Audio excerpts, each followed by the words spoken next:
She was unable to even open her eyes properly. All she could feel was an immense pain all over her body. She realized all her wounds that she had patched up by herself earlier this morning before the battle had opened up, and she now has fresh new wounds all over her body. She could feel the blood sipping through her dusty and crumpled soldier uniform, leaving a dark red patch on it.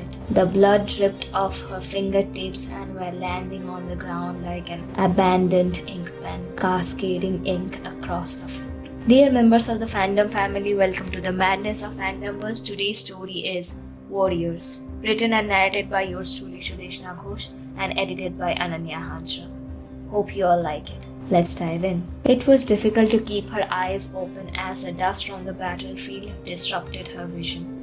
She could not move, but she knew she could not lie there forever.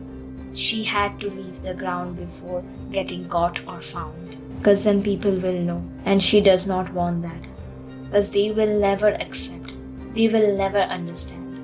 She started to crawl to reach the base somehow, consciously, by herself. She crawled through the filth covered in the blood of her recently departed friends, breathing the dust from their dead flesh. What happened afterwards is a bit of a blur, because when she opened her eyes this time, she had no idea when she had fallen unconscious. All she could faintly remember was a hand pulling her and someone trying to make her drink some water. Was it a dream? Did they find out? What will happen with her now? Every effort she put in, has all it gone in vain? Only because she could not keep her eyes open a little longer? Because she was not stronger? Did she let her father down? Did she let her teacher down? Since birth, she had been told that it is impossible for her to fight for the country. They say that the battleground is where men are meant to serve, whereas women belong to the kitchen, cleaning their husband's dirt, breeding their children to continue the family line. But she could not help but listen to what her heart always wanted. She grew up watching her father and his best friend practice together.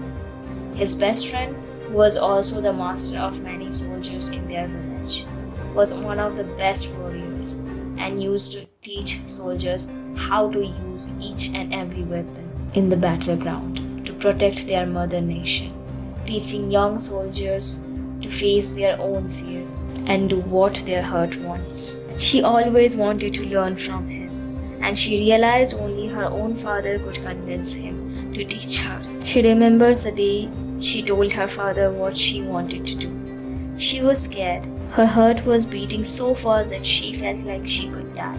She was ready to do everything to convince her father and then her teacher, but she was not ready to accept alone. She never has been.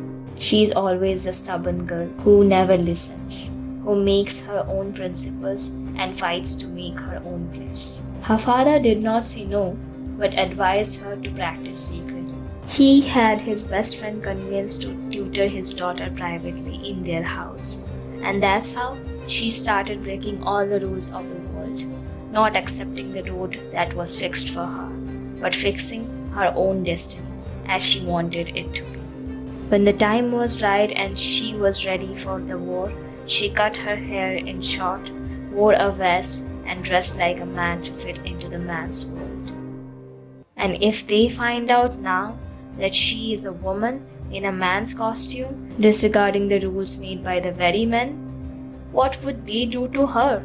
What would happen to her father, the retired army doctor, and her teacher, the two people that mattered to her the most? A single drop of tear escapes her eyes, but before she could lift her fragile limb to wipe that off, she could feel a warm presence by her side, wiping it off with a piece of cloth. She could now feel her other hand being firmly held by the same presence. When her vision cleared, she saw a man standing with a short brown hair and a tiny mustache. She remembered him to be the doctor of the base, and now he surely knows about her secret. Her heart stopped in fear, but the man gently whispered in her ear, "Your secret is safe with me. I know. what a woman has to do to live in a man's world. But I want to know one more thing. Your name. It's Roger. Major Roger. She faintly said, which earned a smile and a question. No, your real name. Rosie. And mine would be Molly. Leaving the same battle, I guess. Well, this was a Sherlock fanfiction written by me in a different era. Love to know your thoughts on that. Please share them in the comments. Hope you all like it. Please like, share and subscribe to my channel and hit the bell icon so that you never miss updates of new fanfictions and much more. You can also suggest and share links to your writings in the comment section below for me to share them with our fandom family in my future videos. Soon we will dive into the Fandomverse again. Until then, stay well, stay Sherlock and enjoy the madness of Fandomverse.